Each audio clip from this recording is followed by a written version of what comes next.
Hello everyone, my dear students, आज मैं आपको सिखाऊंगी सेक्शन 2 पोइट्री यानी कि FYJC 11th स्टैंडर्ड की 2.4 fourth poem upon Westminster bridge. अब let's understand. William Wordsworth, poet का नाम है विलियम वर्ड्सवर्थ। तो उन्होंने ये एक बहुत ही ब्यूटीफुल पोयम लिखी थी जहाँ पे उन्होंने सिटी ऑफ लंदन को डिस्क्राइब किया है। स्पेशली कब, जब सुबह का एक सूरज उगा था, ओके, जब व्हेन द सन राइजेस, उन्होंने वहाँ का साइट और उन्होंने जो फील किया उस चीज़ को डिस्क्राइब किया इस पोयम में। स्पेशली अर्ली मॉर्निंग का जब उनका पूरा अटेंशन उस साइट के ऊपर गया, उस ब्यूटीफुल सीनरी पर गया, तब वो बहुत इंस्पायर्ड हुए थे और उसी इंस्पिरेशन के थ्रू उन्होंने ये पोयम लिखी थी अपॉन वेस्टमिंस्टर ब्रिज। सो ये ब्रिज का नाम है वेस्टमिंस्टर ब्रिज, जो कि लंदन में है। तो ये पोयम पूरी उस ब्रिज के ऊपर खड़े खड़े उन्होंने लिखी थी। ठीक है, so let's understand the poem from, मतलब line to line description. Upon Westminster bridge, earth has not anything to show more fair, dull would he be of soul who could pass by, a sight of so touching in its majesty. This city now doth like a garment wear, the beauty of the morning silent wear. Ships, towers, domes, theatres and temples lie up, open unto the fields and to the sky. तो ये जो first paragraph है वो 8 line का है और इसको बोला जाता है ऑक्टेव, ओके। और बाकी की जो पैराग्राफ, बाकी का जो सेकंड पैराग्राफ है वो 6 लाइन्स का है, उसको बोलते हैं सिस्टेड। तो ये पोयम है बेसिकली सोनेट यानी कि जिसमें 14 लाइन्स रहती है और 8 लाइन है, उसको ऑक्टेव बोला जाता है और बाकी की 6 लाइन सिस्टेड बोली जाती है। Now let's understand line to line explanation. Earth has not anything to show more fair, यानी कि जब वो उस ब्रिज पे खड़े थे, वेस्टमिंस्टर ब्रिज पे खड़े थे, तो उन्होंने वहाँ का जब सीनरी देखी तो उनको काफ़ी फेयर लगी, वो सीनरी बहुत ब्यूटीफुल लगी। और उन्होंने ये कहा कि ये सबसे बेस्ट सीनरी है इस वर्ल्ड में, इस अर्थ के ऊपर। जब मैं खड़ा हूँ अर्थ के ऊपर, जब मैं ब्रिज के ऊपर खड़ा हूँ, तो ये मेरे लिए सबसे बेस्ट सीनरी है और इससे अच्छी सीनरी हो ही नहीं सकती पूरी दुनिया में, okay. So earth has not anything to show more fair, यानी कि इससे सुंदर, इससे ब्यूटीफुल और कोई सीन हो ही नहीं सकता है पूरे वर्ल्ड में। Dull would he be of soul who could pass by, a sight so touching in its majesty. अब जब ये ब्रिज से खड़े थे तो उन्होंने ये कहा, और जब वो साइट को देखा, वहाँ की सीनरी को देखा, तो वो सीनरी उनको दिल को टच हुई, okay. It touched his heart. और वो सीनरी इतनी मैजेस्टिक थी, मैजेस्टिक मीन्स इतनी इम्प्रेसिव थी, इतनी ऑसम ब्यूटी थी कि वो कह रहे हैं अगर कोई पर्सन, अगर कोई सोल यहाँ से पास हो रहा है और अगर ये वो वहाँ यहाँ पे अगर रुक के ये सीनरी नहीं देखता है तो वो पर्सन कैसा है? वो पर्सन एकदम डल है। Dull would be he be of soul यानी कि दैट पर्सन, एंड डल यानी कि अगेन दैट पर्सन। तो ये सोल एक पर्सन के बारे में बोल रहे कि उसका सोल इतना डल है, वो पर्सन इतना डल है, अगर वो इस जगह पे आके खड़े रह के, रुक कर, इस ब्रिज पे रुक के उस ब्यूटीफुल मैजेस्टिक इम्प्रेसिव सीनरी ना देखे। Right? This city now doth like a garment wear, the beauty of the morning silent bare. Ships, stars, domes, theatres and temples lie open unto the fields and to the sky. अब यहाँ पे क्योंकि poet काफ़ी impressed है इस beauty से, इस city से, ये वो सिटी है जो काफ़ी एक्टिव रहती, मतलब ऐसी सिटी है जहाँ पे काफ़ी कमर्शियल सिटी है, ओके। लंदन कैसी city? London is a city of all the time, जहाँ पे फुल नॉइज़ रहता है, हसल वसल रहता है, क्राउडेड रहती है, okay.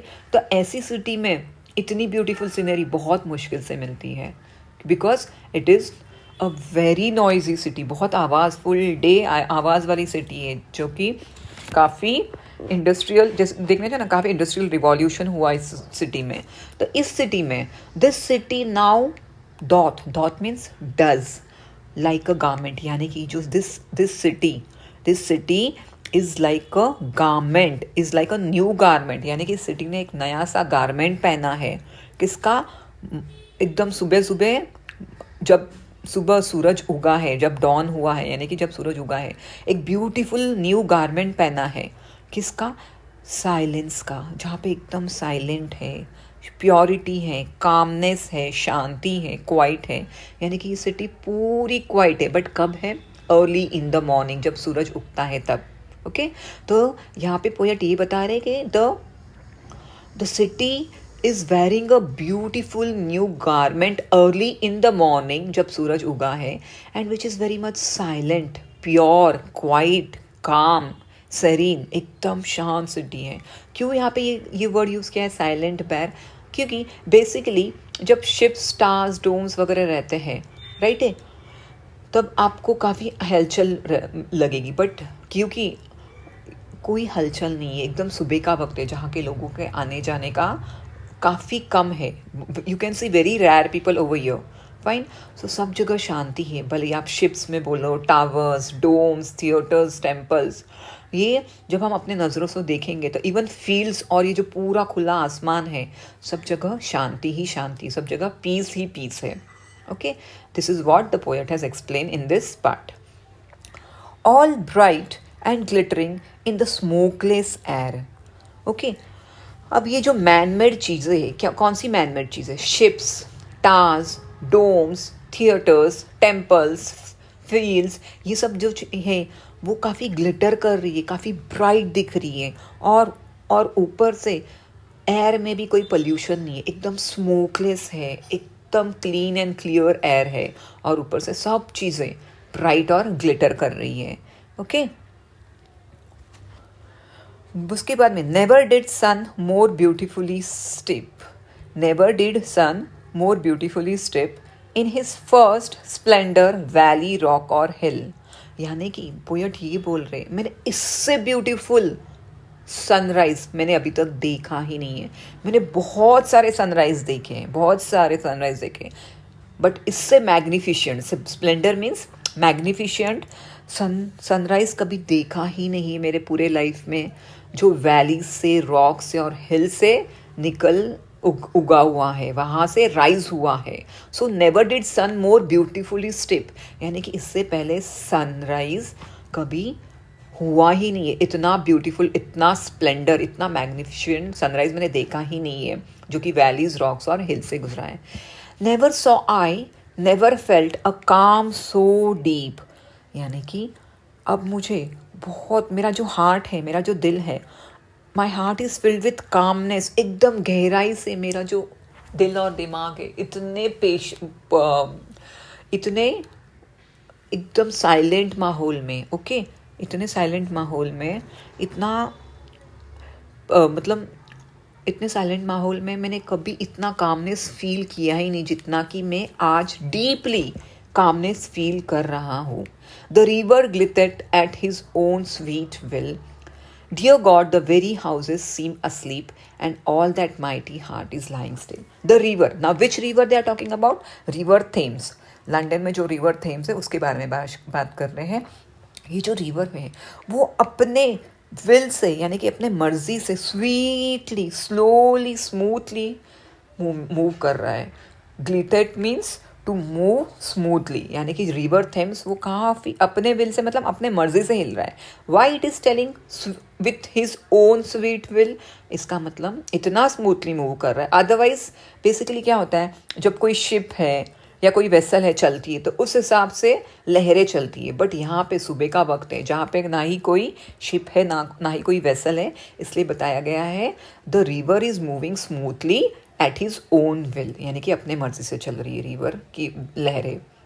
Dear God, the very houses seem asleep, यानी कि वह बोल रहा है डियर गॉड, भगवान को बोल रहा है dear God, the very houses seem asleep, यानी कि the people in the houses, यानी कि लंदन के हाउसेस में जो लोग हैं लगता है वो सोए हुए हैं, इसलिए इतनी शांति है। Okay, and all that mighty heart is lying still. Mighty heart means very powerful heart या वेरी लार्ज हेड। जितने भी माइटी हार्ट्स है, why they are lying still, it means what, the poet is here they is trying comparing London city with a mighty heart. Why with a mighty heart? As it was a time of industrial revolution and city was growing and expanding. अब London एक ऐसी city है जहाँ पे एक industrial revolution का वक्त चल रहा था और ये जो सिटी है वो काफ़ी एक्सपांड हो रही थी और ग्रो हो रही थी।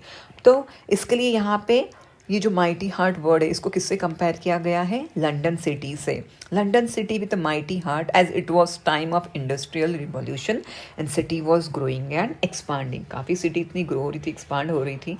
उसके अलावा सुबह का जो वक्त है लंदन सिटी का बहुत ही ब्यूटीफुल है और जो साइट है बहुत ही अमेजिंग है। तो पोएट इज़ अमेज्ड, काफ़ी अमेज्ड है अबाउट द सिटी कि ऐसी सिटी मैंने कभी ज़िंदगी में देखी ही नहीं, ऐसा सनराइज़ भी नहीं देखा। इसके लिए जो इंसान अगर यहाँ पे आके अगर नहीं रुक के देख रहा है तो वो लाइफ का एक अच्छा मोमेंट मिस कर रहा है। और पोएट ये मैसेज दे रहे हैं कि आई थिंक सो आपको इस साइट को देखना चाहिए बिकॉज ये काफ़ी एडमायरिंग है, काफ़ी एडमायरिंग साइट है। Okay, so this was the explanation of the poem Upon Westminster Bridge. Thank you, my dear students. If you have any queries, you can ask me in chat box. Have a nice day. Bye.